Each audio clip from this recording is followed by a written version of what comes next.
Hi! So I wanted to show everybody how easy it is to make a loaf of bread or many different types of bread. I think we get so used to the processed bread in the grocery stores and we think it's a big deal, and we take for granted that they put all these extra ingredients in and that really are not at all necessary, and in my belief, one of the main reasons why we're having so many problems with bread is because of all these extra added ingredients. So, no further ado, I am following this recipe. It's called Gulnara's Awesome Homemade Bread. I am in the process of typing it up so I can have copies so everybody can see it as well. And basically you just start off with a 1.5 cups lukewarm water. And I'm going to zoom you down here. And you add in 2 teaspoons of sugar. And then you do 2 teaspoons of dry yeast. And if you're not... Okay. So, if you have not used the yeast before, or if you are unsure of it because it's been a while since you've used it, you let it sit for 15 minutes. And the yeast will start frothing up. You want some salt. So this is kind of what the froth looks like. It's just like the top of your cappuccino. Then you're going to add, well, we're going to do the flour first, right? Then you're going to add your flour. And the recipe calls for 3 3/4 cups flour. I really like King Arthur's flour. So here is a all-purpose. Yep, Audrey likes the flour too. And we make sure that we give her a little bit. There we go. So 3 3/4 cups flour. What I usually like to do, because I do like whole wheat floured bread, thank you, Audrey, is I like to mix it and do 1/3 whole wheat flour and 2/3 regular flour or all-purpose or bread flour. The reason for that being is that whole wheat flour on its own is just way too heavy, and your bread will be so thick and so unpalatable, no one's going to really want to eat it. So even though most breads say they're whole wheat, they're usually only a combination. Something I thought interesting. Alright. There we go. Perfect. Alright. Then what you do is you add your salt. The recipe always calls for, what is this, a teaspoon, 1.5 teaspoons. I just do a dash or a pinch. It's more of a flavoring thing anyway. But very important, there goes my light. Very important is to put it on top of the flour, because if the salt hits the yeast, it will deactivate the yeast. So we mix it in together. And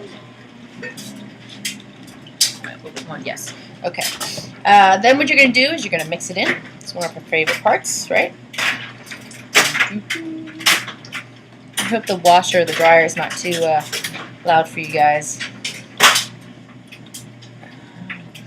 I'm just going to mix it in, and we'll start. You could use your KitchenAid mixer or a spatula. I probably wouldn't suggest a whisk because it becomes doughy so quickly. It'll just get stuck in there. It's already starting to cling.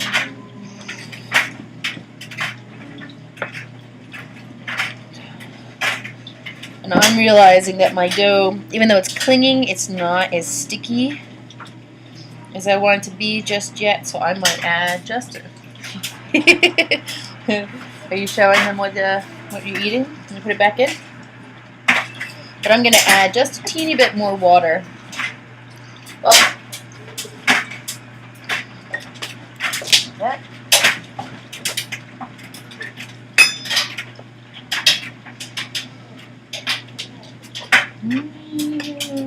What did you add, Audrey? If you are going to add more water, do just a little bit of time. That maybe was like 1/6 of a cup, and already it's super sticky.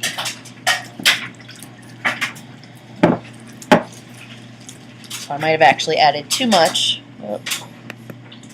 Okay.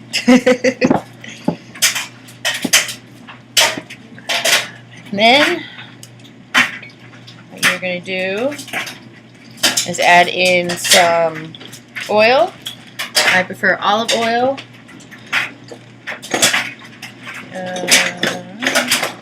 I need 2 tablespoons, not teaspoons, tablespoons. I made that mistake at first. Would you like this one? No. Oh, did you want some of the oil in there? That's why you have to do the spoon.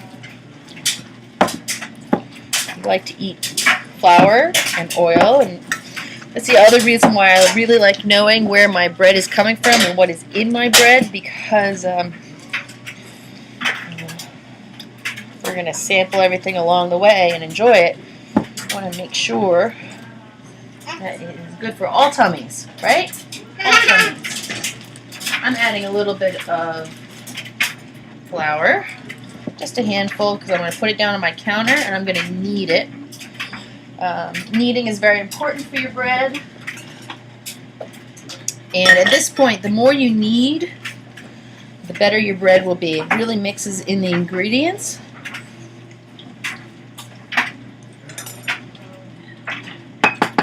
Also helps, since I'm working on a wooden cutting board, I definitely like to make sure that I've got some flour down.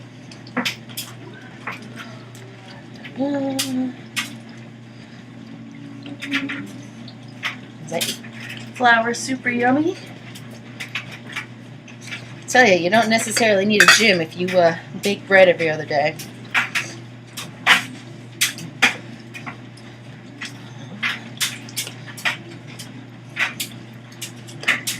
And when I knead, I am pushing with the heels of my hands. I'm pushing down and out, and then rolling the bread back up. And then I twist it slightly and do that again.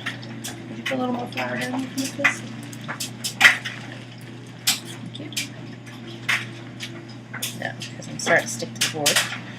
Okay, so push, pull up, and twist. And this really makes sure.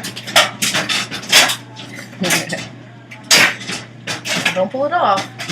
I'm going to fix that again.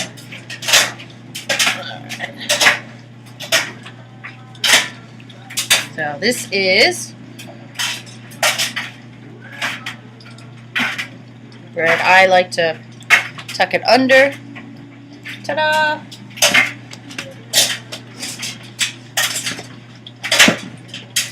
That was my abbreviated version. Then you just add a dash of oil to the bottom of your bowl. Place your bread on top. Make sure you test it for firmness. Okay. Then you put your plastic wrap over.